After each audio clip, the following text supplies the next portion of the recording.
Well, good evening to you, ladies and gentlemen. This is Scott Manning coming to you from my home here in Columbus. I want to thank all my loyal viewers for tuning out there in YouTube land here tonight, because tonight it is going to be my 100th show. Spectacular! As you folks can tell tonight, this is my 100th show. I want to thank all of you for tuning in every week, and I really do mean this from the bottom of my heart. I got the news and the notes of the week to get to. I'll get back to here, and I'll have something for you for my fans at the end of the show. Well, folks, the college football playoffs are now set. Ohio State will play Alabama in the Sugar Bowl. Oregon will play Florida State in the Rose Bowl. Ohio State got in after a 59-0 shutout against Wisconsin in the Big Ten Championship. We held their best running back, Melvin Gordon, to 26 carries and 76 yards. He lost a fumble as well. It is so great because I'm glad to see the Buckeyes get in there. We have a former SEC coach in Urban Meyer at Ohio State who knows how to coach against Alabama, Nick Saban. We'll have to wait and see what happens from there. Because I really do feel that Ohio State can win this ball game. Despite the fact we're 9.5-point underdogs going in, we'll have to wait and see what happens because I think Ohio State can win it. Like I said, Oregon plays Florida State in the other game in the Rose Bowl. The winners of those two games will face off January 12th for the national title. We'll have to wait and see what happens from there. The Sugar Bowl and the Rose Bowl will be on New Year's Day. The Rose Bowl at 5 o'clock out in Pasadena. Then in prime time at 8:30 on New Year's Day, it's going to be the Sugar Bowl. Alabama against Ohio State. We'll have to wait and see what happens from there. So congrats. So good luck to all four teams. We'll have to wait and see what happens on New Year's Day. The Heisman Trophy finalists are now set. The three finalists are Marcus Mariota of Oregon, Amari Cooper of Alabama, Melvin Gordon of Wisconsin. Folks, let's just give the Heisman Trophy to Marcus Mariota right now. He's going to win it all. I think he can do it. He's got it wrapped up. There's no doubt in my mind that it's going to be Marcus Mariota winning the Heisman. His really only big threat was Melvin Gordon of Wisconsin. Ohio State took care of that real quick. As a matter of fact, I did some digging around. At a Fox Sports poll, said 61% of the people said Marcus Mariota is going to win the Heisman Trophy and the national championship this year. Will that happen? We'll have to wait and see what happens from there. But as it stands right now, if I had to choose a Heisman Trophy winner, I would take Marcus Mariota of Oregon because look what he's done all season. Despite losing that one bad game against Arizona, Oregon got their revenge in the Pac-12 championship game against that same Arizona team that pulled off the upset of the year. Scooby Wright III was not even a factor in that ball game. So that's where we stand right now.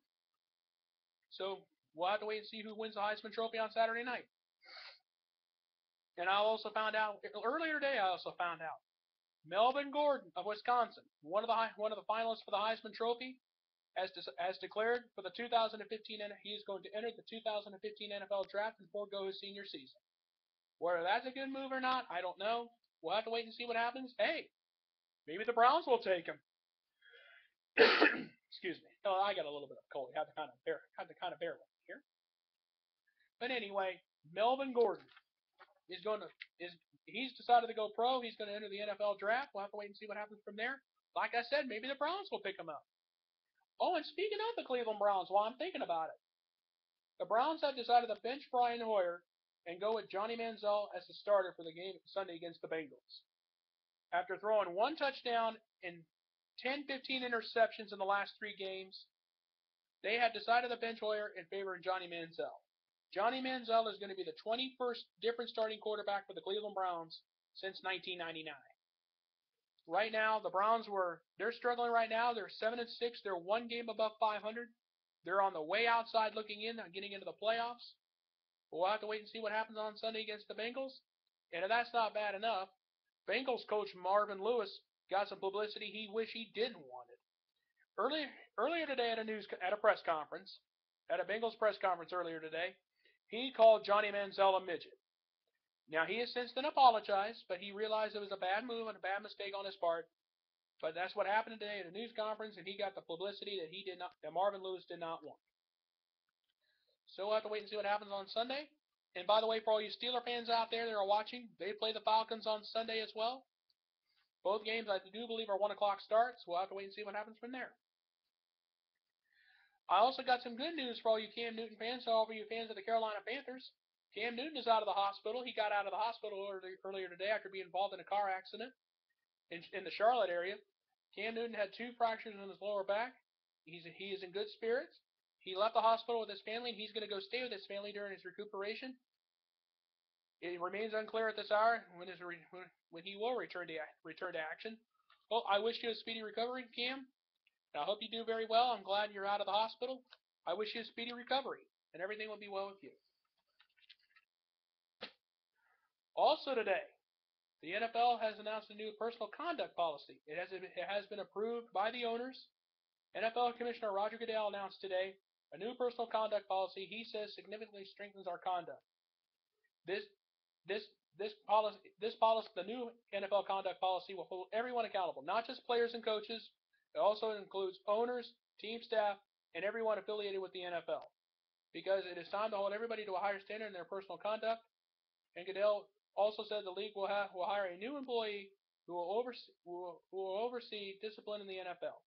Goodell also announced today a new committee that will include not only owners, but retired players Warrick Dunn and John Stallworth. The NFL Players Association, however, is skeptical of the new disciplinary measures. And this is the Players Association talking, anything that involves Goodell, and there may be nothing Goodell can say about it. Now, the Players Association is a little bit skeptical about this, and with reason. With good reason. He had originally suspended Ray Rice indefinitely. An arbitrator said, nope, he can return to playing football. There are some women's groups and some domestic violence groups that are outraged by this whole thing.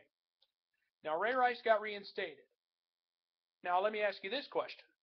What team in their right mind would be stupid enough to take him? Well, maybe the Oakland Raiders? I'm not going to go there. But like I said, let me say this. What team would be dumb enough to take Ray Rice? Nobody wants him. After what he did to his own wife, Janae, they're saying it's time to move on? Okay. But this is going to stick with you. That video, when it goes viral of you getting beaten up, it's not going away. Bottom line. Now, let's move on to something more pleasant. The NFL playoff picture.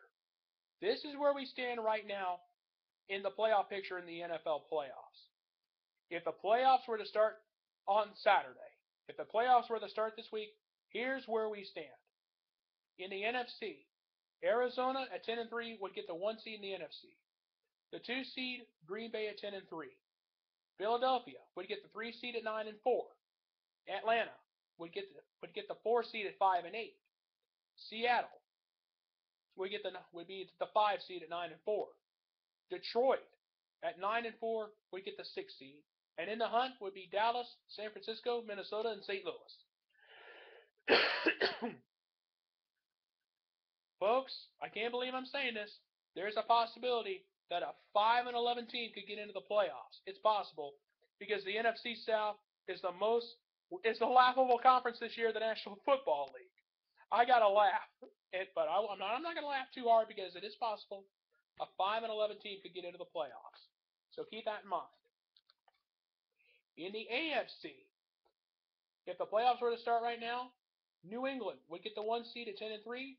Denver would get the 2 seed at 10-3. Indianapolis at 9-4 would get the 3 seed.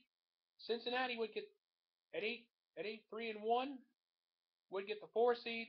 Pittsburgh at 8-5 would get the 5 seed. The 6 seed would be San Diego at 8-5. And the teams on the outside looking in would be Baltimore at 8-5, Houston at 7-6, Miami at 7-6, Kansas City at 7-6, Buffalo and Kansas City at 7-6. So those are the teams on the outside looking in.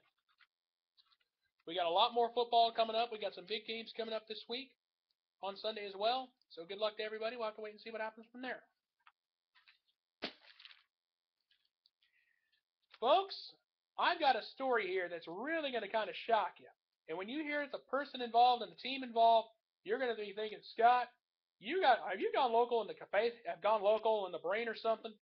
But when you hear this, you'll understand where I'm coming from. Magic Johnson wants the Lakers to lose every game this season for their own good. Yes, I did say it. This is the same Magic Johnson that used to play for the Lakers. the 16-time champions, and this is Magic Johnson, who made his career in L.A., making Larry Bird's life miserable in Boston. This is the same Magic Johnson that has played for the Lakers throughout his entire career. I'm going to say this again, and when I tell you what's going on, you'll understand where I'm coming from. Magic Johnson wants the Lakers to lose every game this season for their own good. Johnson discussed the struggling Lakers Tuesday at a promotional appearance in New York, and the Hall of Famer dished out some blunt thoughts on the 16-time champions franchise's future. He said, "I hope the Lakers lose every game because you're going to lose, and I'm serious. If you're going to lose, you got to lose because you can't be in the middle of the pack. Either you have to be great, or you've got to be bad to get to get a good draft pick." Right now, the Lakers are at 6-16 right now. They're struggling in the NBA. They're the second worst in the Western Conference. So maybe Magic Johnson says this and he means it. This could be for their own good and for their own benefit. But I cannot believe that I didn't like Magic as a player, but I can understand where he's coming from. All those years he played with the Lakers, all those championships that he won with them, with Pat Riley back in the old days. The Lakers are struggling. Byron Scott came back and they won last night, but they're still 6-16. They're 10 games below 500. And I do believe the glory days of the Lakers are slowly coming to an end. I think it's time for Kobe Bryant to retire. It's time for him to go. He's got nothing left to prove. So I think right now the Lakers are going to have some struggles, but maybe this could be for their own good. They need to lose and get some good draft picks because they need to get some good guys in there now. Because right now the Lakers are struggling badly. How about them Cleveland Cavaliers, huh? They won 105-101 last night after a victory, and LeBron James scored 35 points. So congrats to the Cavaliers on their victory last night over the Toronto Raptors. And LeBron James may have committed a personal foul with a royal touch. LeBron met some of you already know, LeBron met Prince William and his wife Kate at an NBA game between the Cavaliers and the Brooklyn Nets. In New York on Monday, the three posed for a photograph, and James put his right hand on the Duchess of Cambridge's shoulder. So what? I got nothing wrong with that. Prince William and Kate Upton, I don't think, and the Duchess, I don't think they're going to care. I think people are blowing this out of proportions, but I'm going to say this: LeBron may be the king of the NBA, but deep down inside, Kate Upton is going to be the Queen of England, and she's the Duchess, and she's the Duchess of England, and along with Prince William. Everybody's making a big deal out of this. I personally don't know why. I think it's just somebody wanting to look for trouble. That's what I really personally think. But you know what? The Cavs have won 8 straight. I don't know if they're on I think they're playing right now. Let me double check here. I can check here on Fox Sports Net, here on FSN Ohio. I do have that available here. And you can either start out. I was on a different channel here when I got the show going here. Now I don't think the Cavs play tonight. I honestly do apologize for that. If they do, I think they play later tonight. I'm not sure. But you know what though, folks, my 100th show was a success. And for everybody who watches this week, and for everybody who makes these shows possible, I say thank you from the bottom of my heart. I will be having another audience participation show, probably close to Christmas time. I'll have to wait and see what my schedule shows. But I'm thinking about having an audience participation show on the 23rd, maybe going into next year, going into the new year. I haven't decided yet, but you know what? If I do that, I'm going to have a special year in review show here in a couple weeks to give you my thoughts on what has happened during the sports year as well, and what has happened this year in the world of sports. And we're going to be back next week. Probably it's either going to be the 23rd or the 24th on Christmas Eve. I haven't decided yet, but I will be back here in a couple weeks. Next week I'll be back here at my regular night on Wednesday night. We'll have to wait and see what happens from there, but I'm probably going to be doing another audience participation show. It's probably either going to be December 23rd or on Christmas Eve on Wednesday, which is a Wednesday. I haven't decided yet. I'll probably get back to you here in a couple weeks. We'll have to wait and see what happens from there. But I know I'm going to be doing a year in review show here in a couple weeks as well. So we'll have to wait and see what happens from there. But until next week, this is Scott Manning saying good night, good luck, and thank you. And I thank you, and good night. And this has been my 100th show. Spectacular. Good night, everybody, and thank you.